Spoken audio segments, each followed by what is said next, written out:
In its annual Globe Risk Report, the World Economic Forum named three key climate risks as top global challenges. Urgent action is needed to combat them. Extreme weather events, critical change to health earth system, and biodiversity loss the top three 10-year risks. While the scale of the challenge is historic, the good news is that many of the solutions needed to address these risks already exist. We just need to know where to look. Nature and climate risks are getting the attention they deserve. That is a positive first step in addressing some of the greatest challenges that we as a global community face. Just this week, scientists announced that temperatures in 2023 reached 1.48 degrees Celsius above pre industrial averages, with the 1.5 degrees C threshold that takes the Earth into an unsafe operating space likely to be breached in the next 12 months.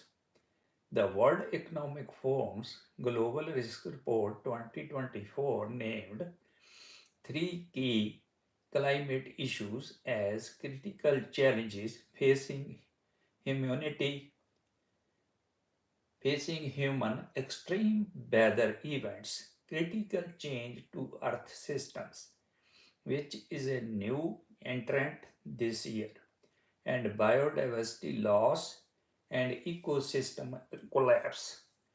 These climate related risks sit alongside challenges like disinformation, geopolitical competition, and inflation as the definitive risks of 2024 and beyond. Three climate change challenges.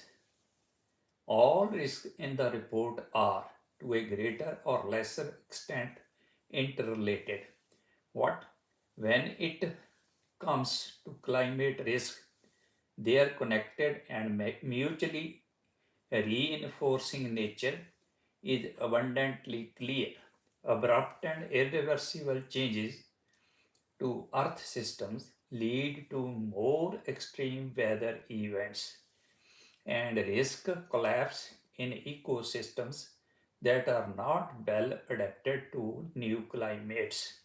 For example, scientists estimate that 99% of coral reefs will not survive a 1.5 degrees centigrade world, yet this threshold will be crossed in nearly all IPCC scenarios in the early 2030s.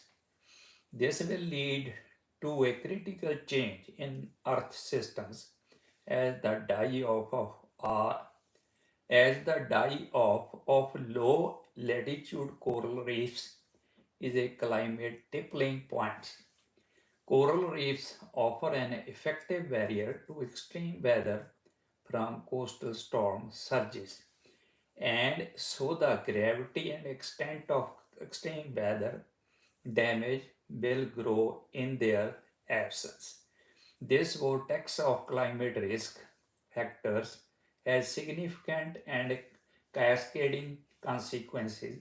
In the case of coral reefs, 25% of all marine life is dependent on coral reefs at some point in their life cycle.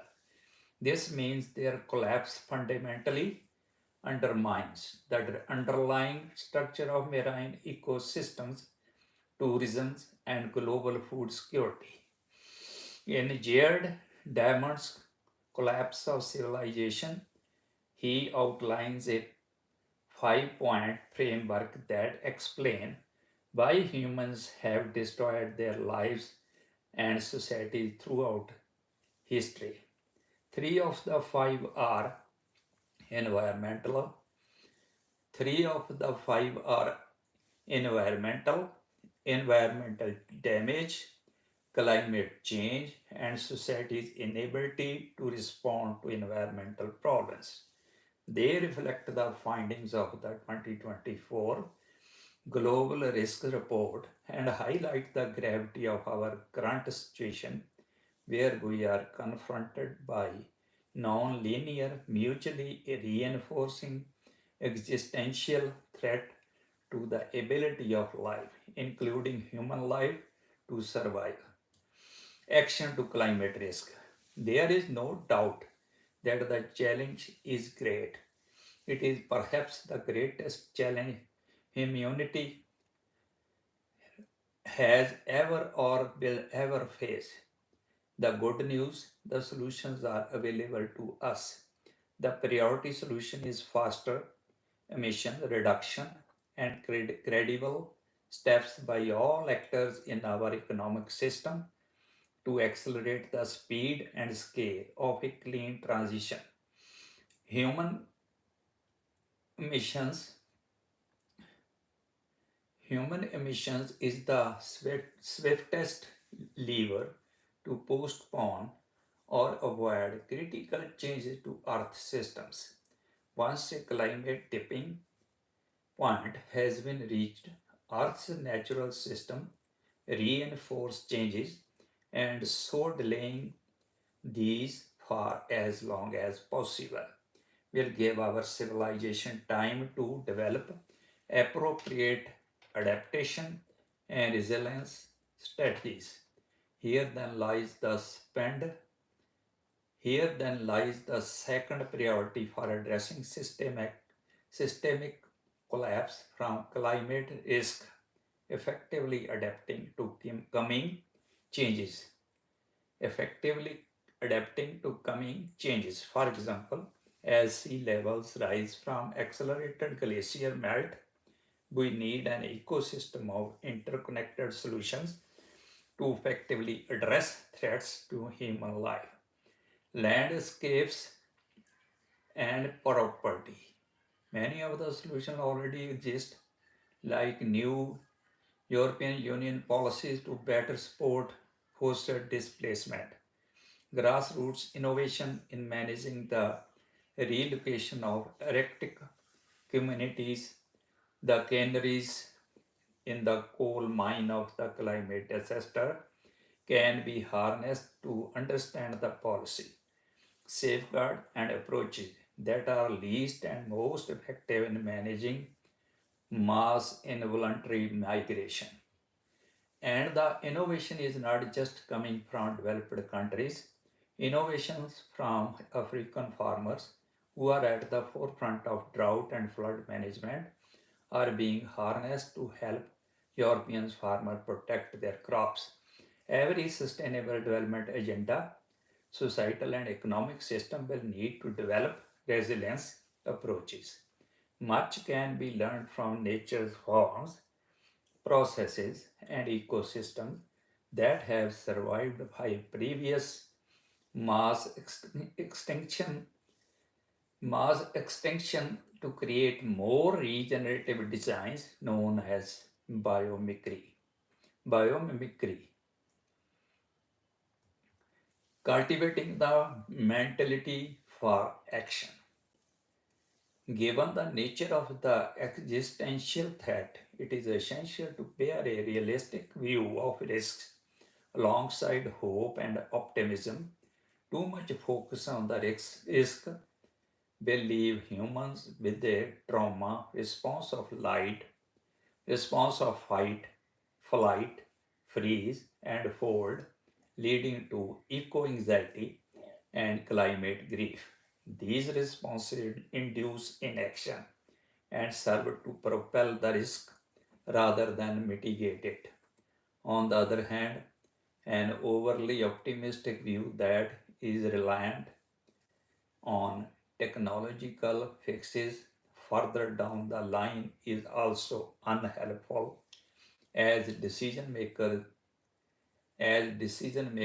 kick the can down the proverbial road. What is needed to is a mindset that recognizes the full scale of the climate risk whilst maintaining the optimism that we can and will respond in a way to avoid and mitigate the worst risks from occurring. In the words of James Stockdale, you must never confuse faith that you will prevail in the end, which you can never afford to lose, with the discipline to confront the most brutal facts of your current reality, whatever they might be. We are both the species that has caused the sixth mass extinction, and we are un- unequally positioned to respond to avoid its worst consequences. The future of life on our planet is in our hands, and the way the current generation reacts will determine our ability to survive this mass extinction event. Thank you. Please subscribe, like, and comment.